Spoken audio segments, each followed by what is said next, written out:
परदेशी या बुलेटिनमध्ये आपल्या सगळ्यांचं स्वागत। बुलेटिनच्या सुरुवातीला महत्त्वाची बातमी आहे मुंबईतनं।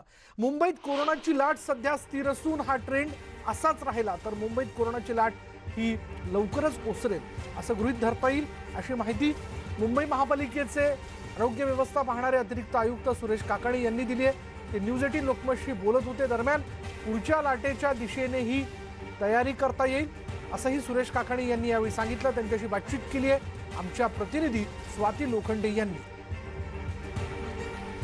मुंबईसारख्या शहरातही बेडची उपलब्धता नाही आहे आणि हे दहिसरच्या कोविड सेंटरवरनं खरं तर दिसून आलं की कशा पद्धतीनं रुग्णांची रांग लागते। एकूणच बेड आणि ऑक्सिजनचा सप्लाय या संदर्भात बोलण्यासाठी आपल्याबरोबर आहेत अतिरिक्त आयुक्त सुरेश काकाणी सर। आपण ते त्यांच्याकडून जाणून घेऊया। सर, दहिसरमधलं जे आजचं चित्र दिसलं ते अत्यंत म्हणजे हृदय पिळवटून टाकणारं होतं की एक प्रेग्नंट महिला आणि एक वयोवृद्ध महिला गाडीतच थांबून होते, काही पेशंट्स तर ॲम्ब्युलन्समध्येच थांबून होते। तर असं का होतं की बेडची इतकी कमतरता आहे हे स्पष्ट होतं यावरून? कमतरता नाही, परंतु आपण जो डिमांड आणि सप्लाय याचा आपण बॅलन्स व्यवस्थित राखतो आहे आणि ज्या ज्या वेळेस आपल्याला आणखी बेड ॲक्टिवेट करायचे ते आपण प्रक्रिया आपण सुरू केलेली आहे। आता दहिसर सारख्या ठिकाणी किंवा मुलुंड सारख्या ठिकाणी हे बॉर्डरवरचे जे आहे या ठिकाणी मुंबईमध्ये जे पेशंट्स आहेत त्याच्यासाठी आम्ही व्यवस्था अशी केली की एखाद्या वॉर्डाचा पेशंट असेल त्यांनी वॉर्ड रूमला कॉल करावा आणि जिथे बेड असेल तिथे उपलब्ध करून त्याला उपलब्ध करून द्यावा आणि थेटपणे ॲडमिशनची आम्ही प्रक्रिया ती डीनला सांगितलेलं आहे की थेटपणे तुम्ही पेशंट घ्यायचा असेल इमर्जन्सीमधला तो आम्हाला वॉर्ड रूमला कळवा, म्हणजे आम्हाला त्याप्रमाणे डॅशबोर्ड अपडेट करता येईल। आता वॉक इन पेशंट जर आले तर वॉक इन पेशंटला तिथे एक तर जाऊ नये त्यांनी, हा एक, परंतु बाहेरून जे पेशंट येतात त्यांच्याकडे ती व्यवस्था नसते कारण ते वॉर्ड रूमला त्यांच्याकडे व्यवस्था नसल्यामुळे ते थेटपणे चालत येतात आणि म्हणून हा सकाळच्या वेळेला विशेषतः 1 तास 1.5 तासामध्ये 2 तासामध्ये हा थोडा तिथे गर्दी होते आणि मग त्यांना आपण जेव्हा ॲडमिशन प्रोसेस पूर्ण करतो तेव्हा ती गर्दी दुपारनंतर किंवा संध्याकाळनंतर ती गर्दी कमी होत जाते। पण सर, तुम्ही मान्य करताय की अशा पद्धतीने लोक पोहोचतात? कारण सर बघितलं की अनेकदा जे कंट्रोल रूम्स आहेत किंवा वॉर रूम्स आहेत याच्यामधून लोकांना अनेकदा रिस्पॉन्स मिळत नाही म्हणून लोक सरळ पोहोचतात या कोविड सेंटरला। लोकांनी म्हणजे प्रत्येक वॉर रूममध्ये आपण जवळ 30-30 लाईन ठेवलेल्या आहेत। एखाद्या वेळेस एखादी लाईन एंगेज लागली तर आपल्याला हंटिंग कॉल सुद्धा आपण जर ठेवलेला आहे तर थोडं आपण पेशंट जर ठेवलं आणि वॉर्ड मार्फत आपण जर गेलो तर निश्चितपणे प्रत्येकाला बेड, आम्ही तर सांगतो की मुंबईमधल्या ज्या ज्या कोणाला बेड लागत असेल त्या प्रत्येकाला बेड आपल्याला उपलब्ध करून देता येईल। की आता आपण बघितलं की 11,500 पर्यंत रुग्ण पोहोचले होते, आता 8,500च्या आसपास रुग्ण येत आहेत रोज, 8,800-9च्या आसपास, आणि त्याचबरोबर सध्या 88,000 इतके पॉझिटिव्ह रुग्ण पण आहेत। तर या लाटे संदर्भातलं तुम्ही काही असेसमेंट केले का ही लाट सरते असं दिसतंय का काही? आता गेल्या 12 दिवस 13 दिवसापासून आपण जर बघितलं तर आपले रुग्ण एकदाच फक्त 11,500 पर्यंत गेले होते। त्याच्यानंतर आपण साधारणतः 7,000, 8,000, 8,500 या दरम्यान आपण आहोत। आता अजून आम्ही 1 आठवडा म्हणजे हा जो आठवडा चालू आहे 1 आठवडा आम्ही आणखी त्याचं वॉच करणार आहोत। सकृत दर्शनी अजून ठामपणे आम्हाला सांगता येणार नाही की ही स्टेबिलाइज झालेलं आहे किंवा डिक्लाईन आहे, पण सकृत दर्शनी असं दिसतंय की आता ही स्टेबल झालेली वाटते आहे आणि येत्या आठवड्यामध्ये हा ट्रेंड असंच जर कायम राहिला तर आपल्याला असं गृहीत धरता येईल किंवा असं प्लॅनिंग करता येईल की आता हा डिक्लाइनिंग स्टेजमध्ये आहे आणि आपल्याला आणखी काही करायचं असेल तर आपल्याला बाकीच्या ॲक्टिव्हिटी देखील सुरुवात करता येते। म्हणजे सर थर्ड वेव्हसाठीची तयारी म्हणताय का तुम्ही? थर्ड वेव्हची तयारी नाही, आता या कोविड-19 हा जो विषाणू आहे किंवा हा आजार आहे याचं बिहेवियर कसं अजूनही वैज्ञानिक देखील ठामपणे सांगू शकत नाही। पहिल्या लाटेनंतर आपण एकदम तळाला गेलो, नंतर परत एकदम उचल खाल्ली आणि आता तिसरी वेळ सुद्धा येऊ शकेल, कारण पाश्चात्य देशामध्ये किंवा विकसित देशामध्ये तिसऱ्या लाटेचा किंवा चौथ्या लाटेचा देखील आता आपल्याला पेशंट दिसत आहेत। तर यामध्ये सतत आम्ही पूर्वतयारी आमची जी राहील ती येऊ नये कुठली वेव, पण आमची पूर्वतयारी त्या दिशेने सुद्धा आम्ही आमचे प्रयत्न सुरू ठेवलेले आहेत। म्हणजे हॉस्पिटल्स, ऑक्सिजन, रेमडेसिवीर या सगळ्या गोष्टी नीट पुरवठा होईल या संदर्भात सगळं, म्हणजे आणखी अतिरिक्त बेड जर लागले तर ते सुद्धा आता आम्ही 3 जम्बो सेंटर आम्ही उभे करतो आहोत, साधारण 5,000-5,500 बेड त्यामध्ये राहतील। तर ही आता कायमस्वरूपी व्यवस्था आपल्याला काही ना काही प्रमाणात ठेवणं आवश्यकच राहील। सतरामदास ही जी कंपनी आहे ती दुसऱ्या 2 मॅन्युफॅक्चरकडनं विकत घेऊन मग पालिकेला देते, म्हणजे सतरामदास स्वतः मॅन्युफॅक्चरर नाही आहे, हे खरं आहे? कसं आहे की मी सांगितल्याप्रमाणे की 2 मॅन्युफॅक्चरिंग कंपनी आहे जिथे आपली जास्त मोठी गरज आहे, समजा जम्बो फॅसिलिटीज आहेत किंवा आपले मोठे मेडिकल कॉलेज रुग्णालय आहेत, या ठिकाणी आपण कंपन्याकडून थेटपणे विकत घेतो।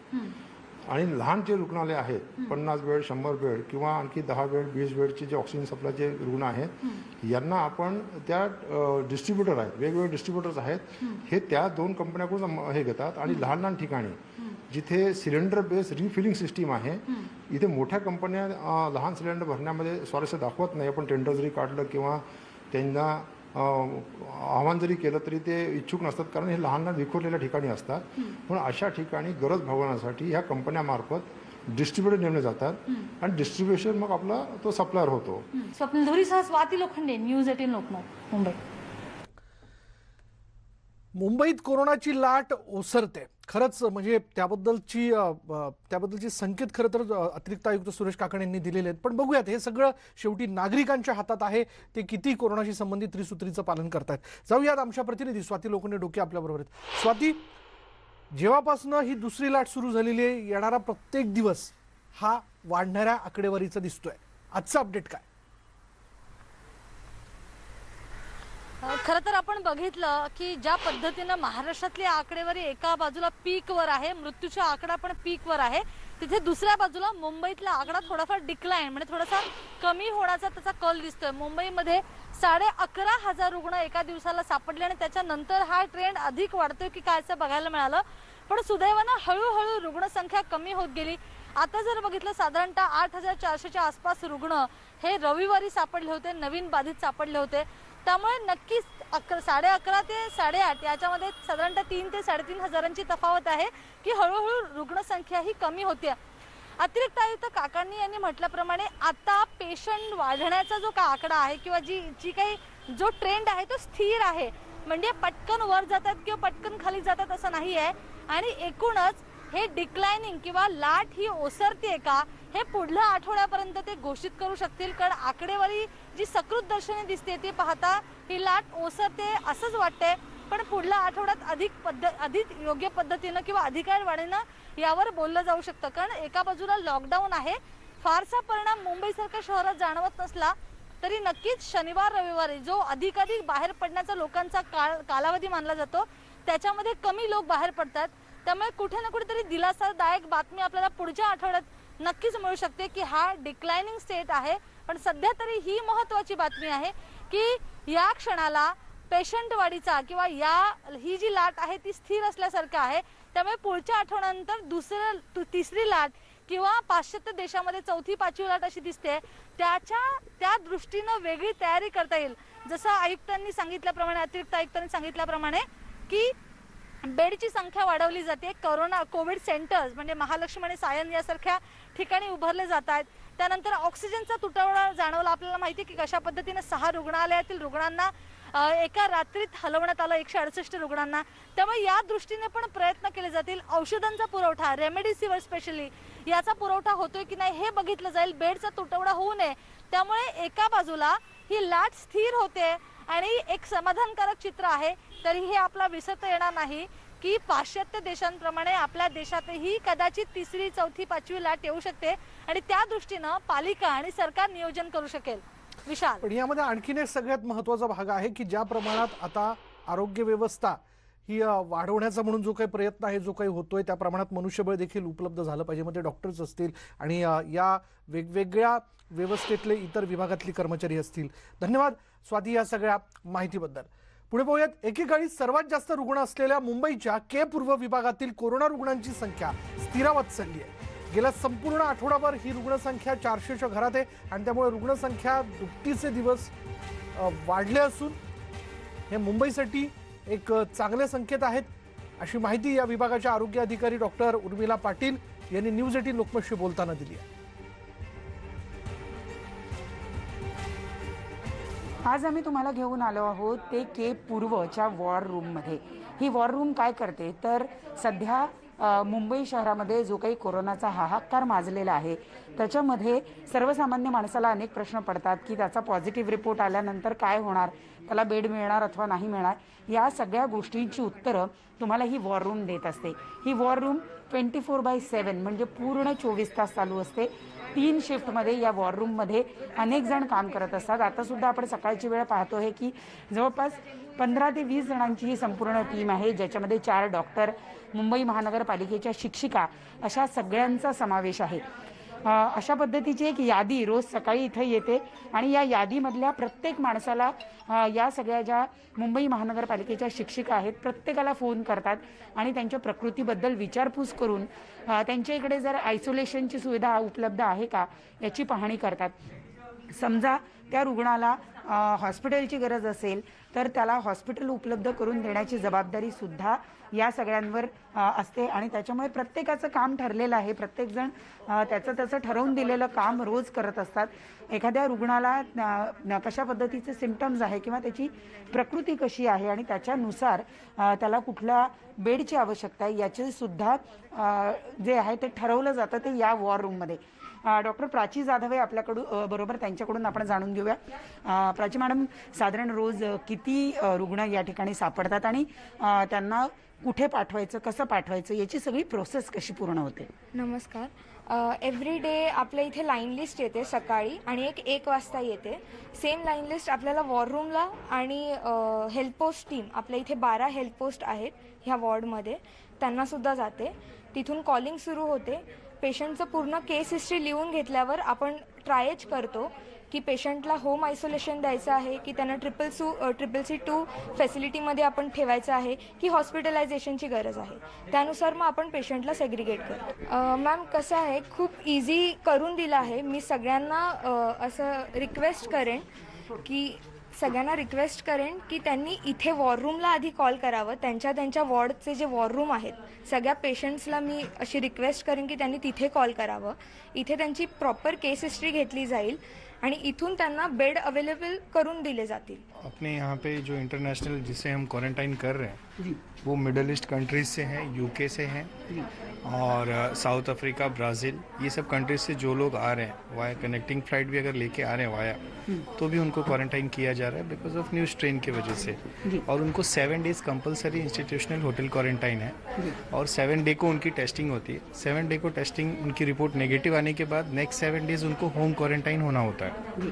ये हम प्रोसीजर्स फॉलो करते हैं. उसमें से अगर कोई पॉजिटिव आया तो उनको हम सिर्फ और सिर्फ हॉस्पिटल में ही शिफ्ट करते हैं. No home isolation is allowed for that patient. Video journalist Ramesh भटसह, प्रणाली कापसे, न्यूज 18 लोकमत, मुंबई. यानंतर वेळ झाली की ब्रेकची ब्रेक घेऊयात. पहा फक्त न्यूज 18 लोकमत.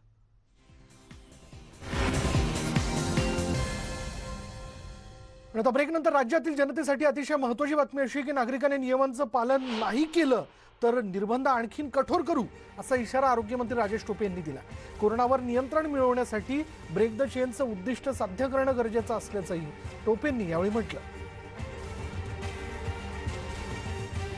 सकाळी 7 ते 11 या वेळेत किराणा मालाची दुकानं जी आहेत ती सुरू राहणार आहेत. किराणा माल याच्या नावाखाली बाहेर पडणाऱ्या नागरिकांवर कारवाई करण्याचे आदेश आरोग्यमंत्र्यांनी दिलेत. ज्या काही गोष्टी खरोखर करण्याच्या गरजा आहेत, हे बघा, ब्रेक द चेन साठी जी गोष्ट गरजेची असेल ती यापुढे सुद्धा जसं आता किराणाच्या संदर्भात एक ठराविक टाइम मध्ये त्या सगळ्या गोष्टी व्हाव्यात, जेणेकरून त्या नावाने उगीच बाहेर भटकू नये. या संदर्भात अशा स्वरूपाने ज्या काही गोष्टी आणखीन काही करण्याच्या गरज पडत असतील त्या करण्याच्या दृष्टिकोनातून शासन कटिबद्ध राहील. जनतेला निर्बंधांचं पालन करण्याच्या सूचना आरोग्यमंत्री राजेश टोपेंनी दिल्यात. निर्बंध कडक करण्यासाठी पोलिसला सूचना देण्यात आलेल्या आहेत. जरा अधिक तपासणी वाढवणं, विनाकारण फिरणाऱ्या लोकांना हटकवणं, त्यांना थांबवणं आणि विनाकारणची गर्दी नक्कीच कमी करणं हा त्यामागचा आमचा उद्देश आहे. आणि म्हणूनच किराणा, मॉल्स यासारख्या ज्या गोष्टींना परवानगी देण्यात आली त्याच्यातले रेस्ट्रिक्शन्स कमी करण्या म्हणजे रेस्ट्रिक्शन वाढवण्याच्या दृष्टिकोनातून त्याचा वेळ मर्यादित ठेवण्याच्या दृष्टिकोनातून सुद्धा निर्णय जे काही घेण्यात येत आहेत त्याचा अर्थच तो आहे की विनाकारणची गर्दी बाहेर पडू नये, हाच त्याचा मुख्य अर्थ आहे. आणखीन आपल्याला काही दिवस जायचे, जसं जसं आपल्याला असं वाटेल की बाबा ह्या गोष्टी दुरुस्त करावे लागेल त्या गोष्टी दुरुस्त करण्यासंदर्भात माननीय मुख्यमंत्री उपमुख्यमंत्र्यांच्या स्तरावर निर्णय घेतले जातील. आता नवीन बेड्स वाढवत असताना बेड्स वाढवायची अडचण नाहीये, पण ऑक्सिजन फार लिक्विड ऑक्सिजन बाहेरून मिळेल, बाहेर राज्यातून मिळेल अशी परिस्थिती होणार जास्त नसल्यामुळे आपल्याला बेड्स ज्या वाढवायच्या आहेत त्या एकतर आपण ऑक्सिजन कॉन्सन्ट्रेटरची व्यवस्था करा किंवा कुठल्याही परिस्थितीत PSA किंवा ASU टेक्नॉलॉजीमध्ये ऑक्सिजन निर्माण करण्याची जी काय हवेतून टेक्नॉलॉजी आहे त्याचा वापर करा आणि नंतर बेड वाढवा अशा स्वरूपाने सुद्धा निर्णय त्या ठिकाणी झालेले आहेत. नगरमध्ये जनता कर्फ्यूची अंमलबजावणी करण्यात येणार आहे. आता या क्षणाची आपण ब्रेकिंग न्यूज बघतोय. कोरोनामुळे जनता कर्फ्यूची अंमलबजावणी करण्यात येईल. ही अंमलबजावणी करण्याच्या संदर्भात जिल्हाधिकाऱ्यांनी आदेश देऊ केलेत. विना मास्क फिरणाऱ्यांवर ही कारवाई होणार आहे. पोलीस अधीक्षक मनोज पाटील आता खुद्द रस्त्यावरती उतरलेत. जिल्हाधिकारी राजेंद्र भोसलेही रस्त्यावरती उतरून आता जी लोक विनाकारण रस्त्यावरती फिरताना दिसत आहेत त्यांच्यावरती कारवाई करताना दिसत आहेत.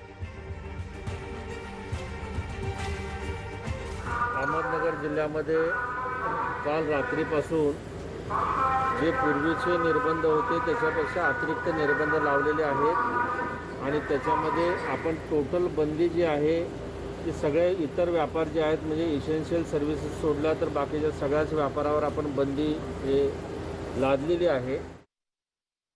खरं तर समाजासाठी, नगरकरांसाठी, नगर जिल्ह्यासाठी आपल्या सगळ्यांनी एकत्र येणं गरजेचं आहे. आम्ही आता दंडात्मक कारवाई करतोच आहे. गुन्हे दाखल करणं हे सुद्धा नाईलाज असतो, करणं भाग पडतं. परंतु आता सर्व पोलिसांना असे निर्देश दिलेले आहेत की असे जे बाहेर पडणारे हुल्लडबाज लोक आहेत यांना आता पोलीस स्टेशनला जावं लागेल. याबद्दल बोलणार आहोत आमचे प्रतिनिधी साहेबराव कोकणे आपल्याबरोबर आहेत. साहेबराव, नगरमधली परिस्थिती आता हाताबाहेर जाते का आणि लोक देखील ऐकत नाहीयेत म्हणून या जनता कर्फ्यूची अंमलबजावणी आता सक्तीची होणार आहे? विशाल, खरंच एक गांभीर्याने घेतलं पाहिजे, कारण नगर जिल्ह्यामध्ये एक 8 दिवसाचा रेशो जर पाहिला तर 3,000 ते 3,500 रोज पेशंट निघतात. त्यामुळे सर्वाधिक पेशंट अहमदनगरच्या परिक्षेत्रामध्ये मिळतात. या सगळ्या प्रकरणावरती 2 दिवसापूर्वी जेव्हा हसन मुश्रीफ नगरला आले होते त्यांनी तब्बल 1.5 महिन्यानंतर ते नगरला आले. त्यांनी नगरची बैठक घेतली. त्यानंतर जनता कर्फ्यूवरती त्यांनी चर्चा आली होती. काल सायंकाळी जिल्हाधिकारी जे आहेत त्यांनी भोसले यांनी काल आदेश काढले जनता कर्फ्यूचं पालन करावं म्हणून. त्याचं मुळामध्ये पालन करण्याचं जनता कर्फ्यू लोकांना आव्हान केलं होतं. लॉक एंड दोन वीकेंड जो होता शनिवार आणि रविवार या 2 दिवसामध्ये जनता बाहेर आली नाही, परंतु आज पुन्हा जनता रस्त्यावर आलेली. आज सकाळी जेव्हा आपण व्हिडिओ चित्रीकरण केलं तेव्हा मोठ्या प्रमाणावर गर्दी ही भाजी खरेदी करण्यासाठी होती ती. आज दुपारपर्यंत जेव्हा आपली रस्त्यावर फिरत होतो तेव्हा मोठी गर्दी जनते रस्त्यावर फिरत होती. जनता कुठेतरी ऐकायला तयार नाही, त्यामुळे पोलिसांना फोर्सफुली सडक करावं लागते. कारण आज जेव्हा नगरमध्ये एवढे पेशंट वाढत आहेत, जवळपास 20,000च्या आसपास लोकांवरती उपचार सुरू आहेत आणि त्या 20,000च्या टक्केवारीत आपण पाहायला गेलं तर 10% लोकांना आज ऑक्सिजनची गरज आहे आणि त्याच्यामध्ये 3% लोकांना रेमडेसिवीरची गरज आहे. ही आकडेवारी जर पाहायला गेली तर आज नगरमध्ये तेवढा साठा उपलब्ध नाही. ऑक्सिजनची दर रात्री 12 वाजता 11 वाजता लोकांची दडकी भरते, कारण ऑक्सिजन येतो की नाही यावरती डिपेंड असतं. जर एखादी गाडी फेल झाली, अर्धा 1 तास मागे पुढे आली तर मोठा धोका होऊ शकतो. त्याच्यावर प्रशासनावर प्रचंड दबाव आहे या प्रकारची. नागरिकांनी स्वतःहून याच्यामध्ये उतरलं पाहिजे, कारण ज्या प्रमाणावरती पेशंट वाढतात तेव्हा नागरिकांना जोपर्यंत सहकार्य मिळत नाही तोपर्यंत कमी होणार नाहीत. आणि या सगळ्या प्रकरणावरती राजेंद्र भोसले स्वतः जिल्हाधिकारी जे आहेत ते आणि मनोज पाटील SP आहेत हे आज नगरचा दौरा करतायत. प्रत्येक तालुक्यामध्ये जाऊन नागरिकांना तेच आवाहन करताय की तुम्ही घराबाहेर पडू नका, कारण ही परिस्थिती जर आजच्याच हातामध्ये नाहीये आणि जर अजून जर रेशो वाढला याच्यामध्ये 500 लोकांची जरी भर पडली आणि त्यामध्ये 10% जर आपण काढलं तर लोकांना पुरेसा ऑक्सिजन मिळणं अशी शक्यता तुर्तास नाहीये. त्यामुळे लोकांनी आणि रेमडेसिवीरचा विषयच नाही. 8 दिवसामध्ये जर 4,500 पेशंटसाठी रेमडेसिवीरची मागणी ही जिल्हा प्रशासन करते, मात्र मिळत आहे. काल 48 ज्या ठिकाणी 4,000 लोकांची गरज आहे त्या ठिकाणी 48 फक्त इंजेक्शन भेटले नगरला. अशा परिस्थितीमध्ये लोकांनी स्वतःहून गेलं पाहिजे. शेवटी आज लोकांना कर्फ्यूली ते घरी बसवता याच्यामध्ये काही वाद झालेले आहेत, परंतु नाईलाज आहे. लोकांनी घरी बसण्यामध्येच त्यांचं हित आहे, कारण जर बेड मिळाले नाही तर रोग रस्त्यावर मरतील. विशाल, फार भयानक परिस्थिती होणार आहे. धन्यवाद साहेबराव या सगळ्या माहितीबद्दल. आणि ही परिस्थिती हाताबाहेर आणखीन हाताबाहेर जाऊ नये म्हणून आता खुद्द नगरमध्ये पोलीस अधीक्षक आणि त्याचबरोबर जिल्हाधिकारी हे स्वतः रस्त्यावरती उतरलेत. ज्यांनी मास्क घातला नाहीये, जी विनाकारण रस्त्यावरती फिरतात त्यांच्यावरती कारवाई केली जाते. जाऊयात बीडमध्ये ऑक्सिजन बेडसाठी काम सुरू करण्यात आलंय. ऑक्सिजन बेड आता जास्तीत जास्त ऑक्सिजन बेड जे आहेत ते उपलब्ध करून देण्यात येणार आहेत. 1000 बेड उपलब्ध करून देण्यात येतील. ऑक्सिजन बेड कमी पडू देणार नाही अशी ग्वाही मुख्य कार्यकारी अधिकाऱ्यांनी दिली आहे. बीड जिल्ह्यातील ऑक्सिजनचा तुटवडा, बेड आणि आरोग्य यंत्रणेसंदर्भात बातचीत केली आहे आमचे प्रतिनिधी सुरेश जाधव यांनी. बीड जिल्ह्यामध्ये कोरोनाची परिस्थिती दिवसेंदिवस रुग्णसंख्या वाढल्यामुळे गंभीर होत असल्याचं चित्र पाहायला मिळतंय. बीड जिल्ह्यामध्ये बेडची संख्या कशी आहे, त्याचबरोबर एकंदरीत ही जी परिस्थिती झाली ही कशा पद्धतीनं प्रशासन हाताळतंय. आपल्यासोबत बीडचे जिल्हा परिषदेचे मुख्य कार्यकारी अधिकारी अजित कुंभार सर आहेत. सर, काय सांगाल? मोठ्या प्रमाणात पेशंट वाढत आहेत, काय परिस्थिती आहे आणि कशा पद्धतीने हाताळतात? बीड जिल्ह्यामध्ये सध्या दैनंदिन 1000हून जास्त रुग्णसंख्या आपल्याकडे येत आहे. मोठ्या प्रमाणावरती रुग्णांना ऑक्सिजन बेडची आवश्यकता आहे. ऑक्सिजन लागण्याचं प्रमाण देखील मोठ्या प्रमाणावरती आहे. तर या दृष्टीनं प्रशासनाने तयारी केली असून सद्यस्थितीत अस्तित्वात असलेले ऑक्सिजन बेड याच्यामध्ये आता आम्ही 850 बेड वाढवण्याचं काम हाती घेतलेलं आहे. त्याच्यामध्ये जिल्हा रुग्णालयातील 370 ऑक्सिजन बेड आता कार्यान्वित झालेले आहेत आणि उर्वरित बेड हे लोखंडी सावरगाव, अंबाजोगाई आणि बीड या ठिकाणी येत्या 2 दिवसामध्ये कार्यान्वित होतील. या ऑक्सिजन बेडमुळं जिल्ह्यामधील रुग्णांना मोठा रिलीफ मिळणार असून परंतु लोकांनी मोठ्या प्रमाणावरती शासनाच्या आणि प्रशासनाच्या निर्देशांचं पालन करणं अत्यावश्यक आहे. तयार जे बेड आहेत ऑक्सिजन बेड आणि एकूण ॲक्टिव्ह रुग्णांची संख्या किती आहे, त्यासाठी लागणारा स्टाफ असेल, याची कशी व्यवस्था केली? बीड जिल्ह्यामध्ये सध्या कार्यरत रुग्ण जे ॲक्टिव्ह रुग्ण आहेत त्यांची संख्या दिवसेंदिवस वाढत जरी असली तरी आपल्या प्रशासनाच्या ज्या काही कोविड केअर सेंटर असतील आणि डिस्ट्रिक्ट कोविड हॉस्पिटल असेल, इथल्या बेडची संख्या आता आपण वाढवत आहोत, जेणेकरून येणाऱ्या. आणि आता थेट आपण जाणार आहोत, आपल्या बरोबर आहेत आता या क्षणाला न्यूज 18 लोकमतवरती मुंबईचे पोलीस आयुक्त हेमंत नगराळे, त्यांच्याकडे आपण जाऊयात आणि त्यांना आपण विचारणार आहोत सध्याच्या लॉकडाऊनच्या परिस्थितीमध्ये मुंबई पोलिसांची भूमिका निश्चितच चोख आहे, पण येणारा काळ नेमका कसा असू शकतो आणि काय व्यवस्था असेल. हेमंत नगराळे सर, आपलं स्वागत. माझा थेट पहिला प्रश्न, मुख्यमंत्र्यांनी आजच संकेत दिलेले आहेत ते म्हणजे येणाऱ्या कालावधीत कडक लॉकडाऊन हे करावं लागेल. सध्याची सगळी परिस्थिती लक्षात घेता किंवा पोलीस फील्डवरती आहेत, काय आपलं निरीक्षण आहे की काय नेमके निर्णय घ्यावे लागू शकतात?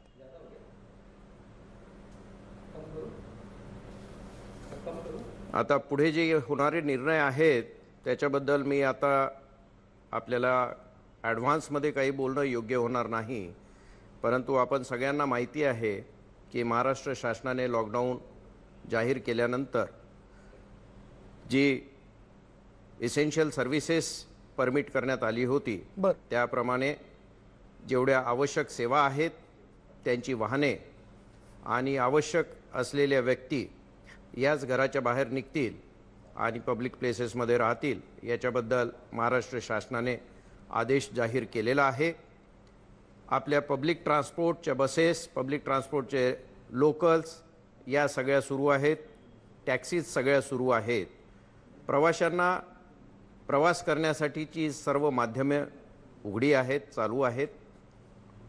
फक्त ज्या इसेन्शियल सर्व्हिसेस किंवा अत्यावश्यक सेवा या ज्या आपण म्हणतो तेवढ्याच फक्त चालू ठेवण्यात आलेल्या आहेत. त्याच्यामध्ये सगळ्या प्रकारची खाण्यापिण्याची दुकानं, त्याच्यानंतर बँक्स, इन्शुरन्स कंपनीज, शासकीय कार्यालय अशा सगळ्या सेवा आपल्या सुरू आहेत. परंतु त्याचबरोबर आपण कोणत्याही प्रकारचे पासेस इश्यू न केल्यामुळे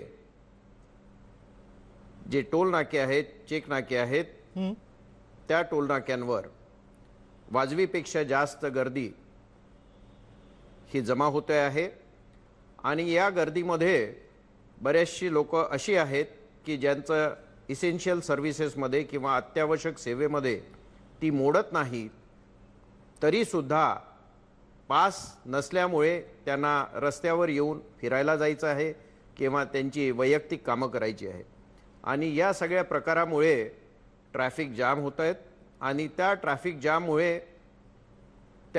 जाममध्ये ॲम्ब्युलन्सेस, रुग्णवाहिका, रुग्ण आणि डॉक्टर्स आणि नर्सेस आणि हॉस्पिटलचा स्टाफ बर हा सुद्धा या जॅम्समध्ये ट्रॅप होतोय. तर त्यासाठी आपल्याला लक्ष घेणे आवश्यक आहे आणि त्यासाठी आम्ही सर्व टोल नाके चेकिंगची ठिकाणे या ठिकाणी आमचे पोलीस कर्मचारी तैनात केलेले आहेत, अधिकारी तैनात केलेले आहेत आणि 2 दिवसापासून आम्ही रेड, ग्रीन आणि येलो स्टिकर्स बरोबर हे सुरू केलेले आहेत. आणि याच्यामध्ये हे स्टिकर जे आहेत ते वाहन चालकांनी स्वतःच लावायचे आहेत. त्यांना कोणत्याही पोलीस स्टेशनमध्ये किंवा कोणत्याही पोलीस अधिकाऱ्याकडे जायची गरज नाही आहे.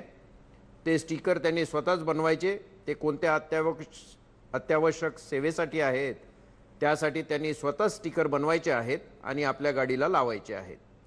पण नगराळे सर, बऱ्याच वेळेस या स्टिकरचा गैरफायदा देखील घेतला जाऊ शकतो किंवा गैरवापर केला जाऊ शकतो. म्हणजे मी अत्यावश्यक सेवेत मोडत नाही, पण मी उगाच माझ्या गाडीवरती ते स्टिकर लावतो आणि इकडे तिकडे फिरतो.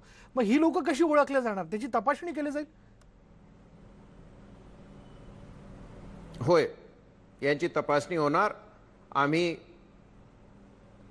तसा पूर्णतः विश्वास आम्ही आमच्या नागरिकांवर ठेवत आहोत आणि त्यांना स्वतःच त्यांचे स्टिकर बनवा म्हणून आवाहन करत आहोत.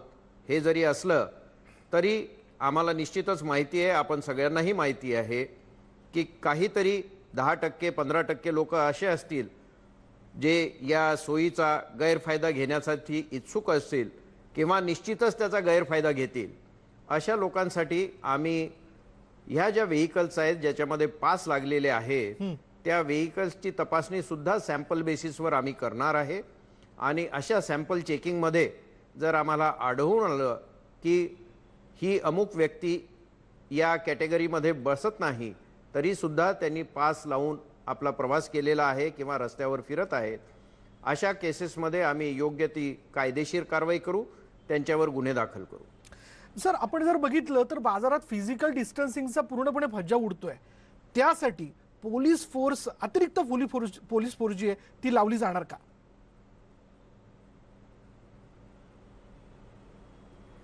आपल्याला कल्पना आहे मुंबई शहराची लोकसंख्या 1,25,00,000 जवळपास आहे. त्याच्यात बराचसा भाग हा फ्लोटिंग क्राऊडचा आहे.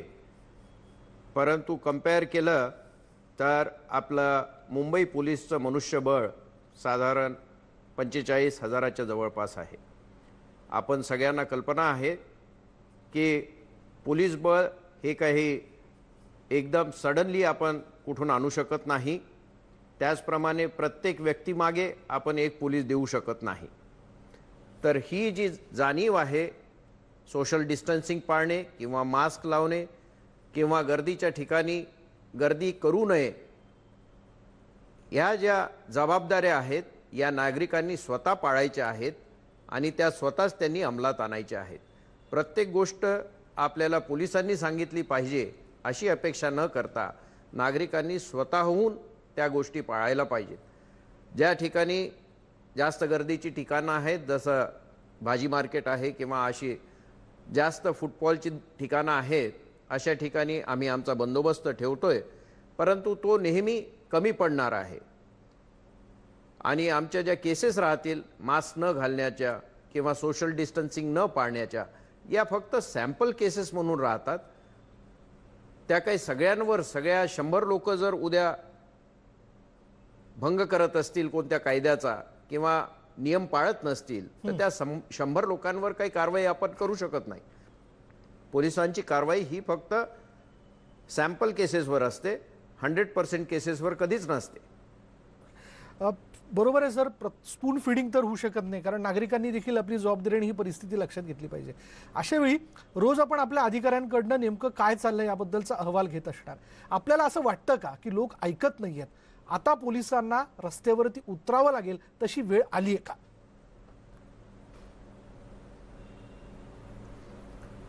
मुंबई पोलीस ऑलरेडी रस्त्यावर आहे आणि आपली चोखपणे ड्युटी बजावत आहेत. आता फक्त आमच्या सूचना नागरिकांना गेलेल्या आहेत आणि आपल्या माध्यमाद्वारे मी परत नागरिकांना अजून विनंती करू इच्छितो की कृपया शासकीय नियमांचं सर्व पालन करा. कोणत्याही प्रकारे कोणत्याही कामासाठी जर ते अत्यावश्यक नसेल तर घराच्या बाहेर पडू नका. घराच्या बाहेर आपण पडणार असाल अत्यावश्यक सेवेसाठी तर मास्क घाला, सोशल डिस्टन्सिंगचा वापर करा, वेळोवेळी आपले हात स्वच्छ धुवा. आमची इच्छा नाही की कुणावर बळाचा प्रयोग करून त्यांना कोणती गोष्ट शिकवावी.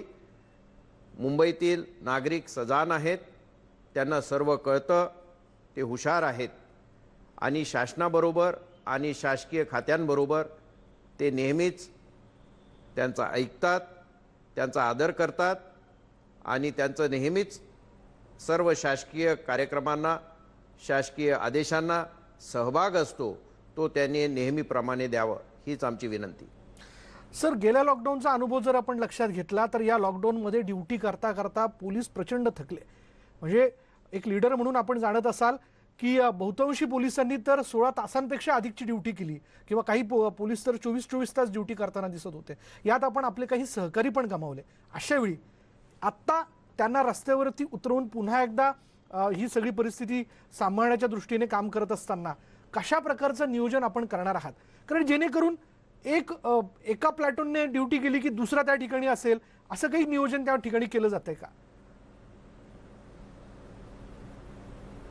आपण चांगला प्रश्न विचारलेला आहे आणि मला सांगायला आवडेल की मागील मार्च एप्रिल महिन्यामध्ये जेव्हापासून आपला लॉकडाऊन सुरू झाला तेव्हापासून आजपर्यंत 8,000च्या वर आमचे पोलीस अधिकारी आणि कर्मचारी फक्त मुंबई शहरातले हे संक्रमणग्रस्त झाले होते कोरोना व्हायरसमुळे. आजच्या घडीला ती संख्या 540च्या जवळपास आहेत आणि आजपर्यंत एकूण 102 आमचे अधिकारी आणि कर्मचारी याच्यामध्ये मृत्यू पावलेले आहेत. फक्त समाधानाची बाब हीच आहे की 8,000पैकी फक्त 540 लोकांच्या जवळपास हे आजारी आहेत. म्हणजे बाकीचे सगळे चांगले होऊन त्यांनी आपल्या ड्युटी रिझ्यूम केलेल्या आहेत. दुसरी गोष्ट, मागच्या वर्षी आपण 55 वर्षाच्या वरचे जे कर्मचारी होते, अधिकारी कर्मचारी, त्यांना आपण ड्युटीवर लावलं नव्हतं आणि त्यांना घरीच थांबण्यासाठी आपण आवाहन केलं होतं.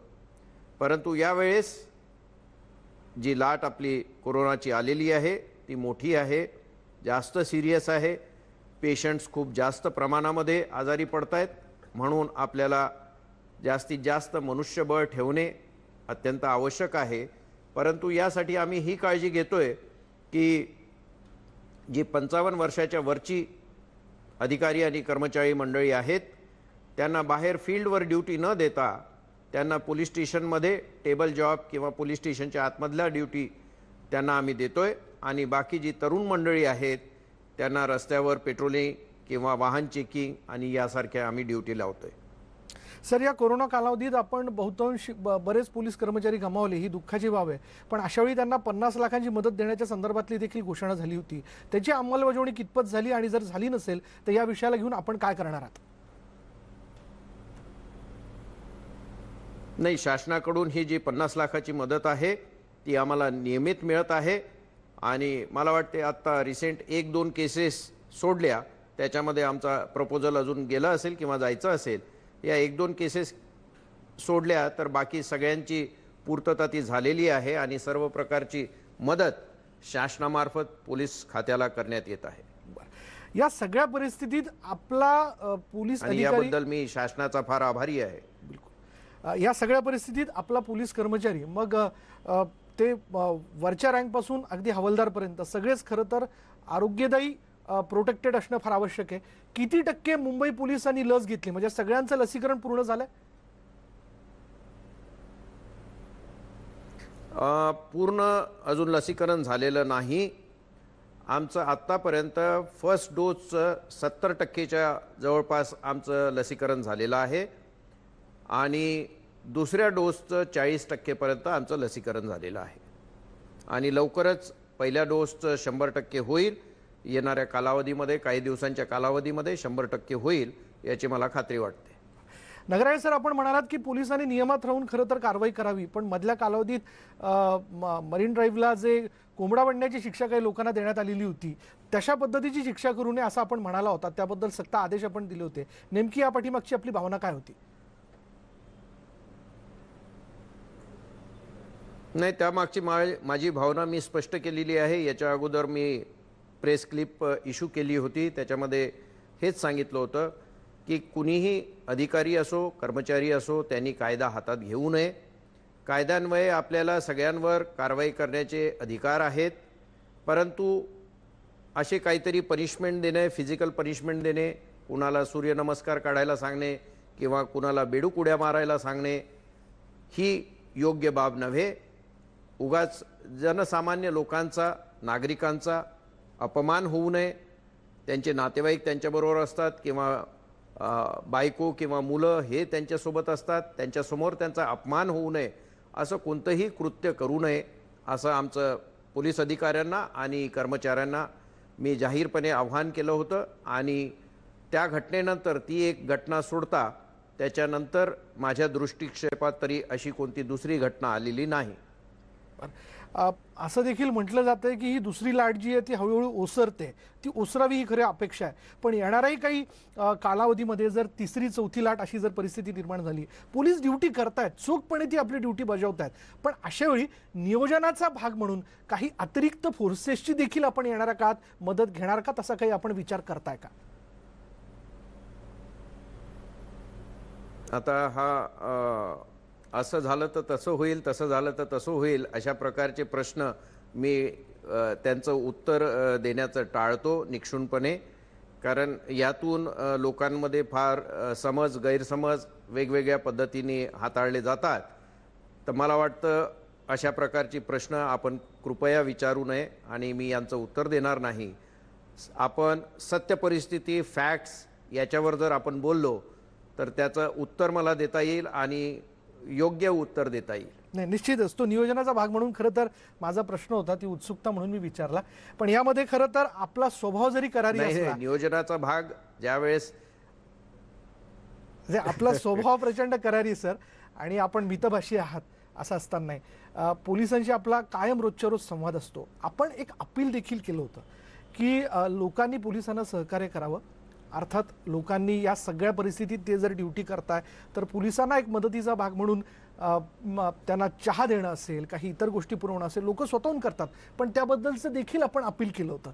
त्याविषयी जरा सांगा ना, कारण पुन्हा एकदा लोक किंवा आपले पोलीस अधिकारी फील्डवरती आहेत.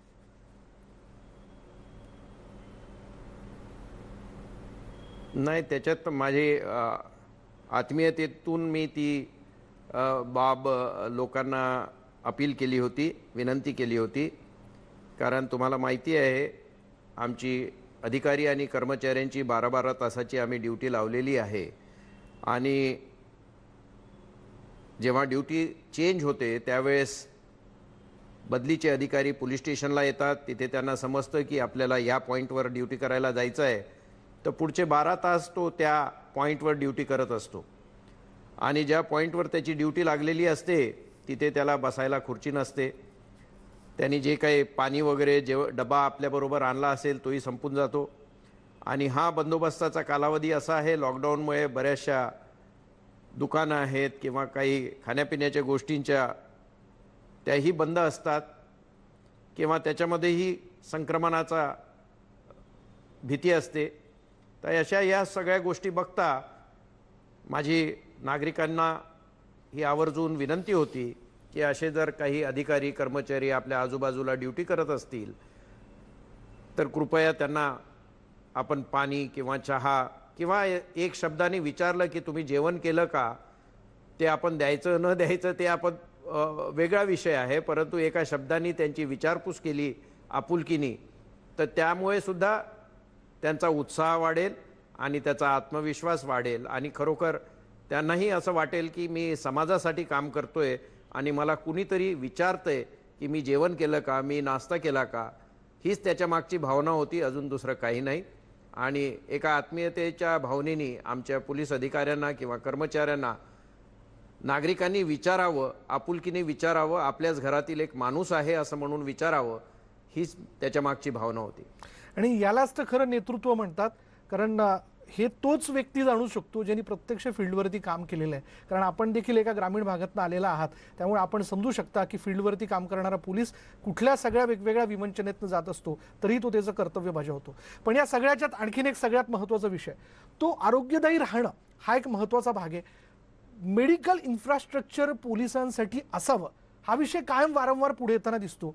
या परिस्थितीत तर त्याबद्दल काम झालंच पाहिजे. याविषयी आपण काय विचार करताय का? यामध्ये आमचं नागपाडा येथे आमचं पोलीस हॉस्पिटल आहे. तिथे आम्ही ते नॉन कोविड हॉस्पिटल म्हणून वापरतोय सध्या. आणि तिथे एक वॉर्ड आहे, त्याच्यामध्ये काही सिम्पटम्स जर कोविडची असतील तर त्याच्यामध्येही ठेवतोय आम्ही. त्याच्यानंतर नायगाव हेडक्वार्टरला आमची डिस्पेन्सरी आहे, तिथे सुद्धा नॉन कोविड मेडिकल फॅसिलिटीज आहेत. परंतु येत्या काही 4-5 दिवसामध्ये आम्ही कोळे कल्याण वाकोला येथे आमचं स्वतःचं जी बिल्डिंग आहे त्याच्यामध्ये जवळपास 250 बेडची आम्ही व्यवस्था करणार आहे. आणि तिथे आमचे पोलीस अधिकारी आणि कर्मचारी जे प्रायमरी स्टेजमध्ये आहे इन्फेक्शनच्या, अशा लोकांना आम्ही तिथे ठेवू शकणार आहे. जवळपास 250 अधिकारी आणि कर्मचाऱ्यांसाठी आम्ही ती सोय करतोय. आणि आम्हाला भरपूर लोकांकडून त्यासाठी मदत होते आहे. बेड्स आहेत, त्याच्यानंतर बाकीचा हॉस्पिटल स्टाफ आहे, डॉक्टर्स आहेत, हे सगळे तिथे राहतील. आणि एक पोलिसांसाठी आमची एक स्वतंत्र व्यवस्था तिथे निर्माण होईल. ही 4-5 दिवसामध्ये कार्यरत होईल असं मला वाटतंय. शेवटचा प्रश्न, जाता जाता आपल्याला काय अपील करायचं?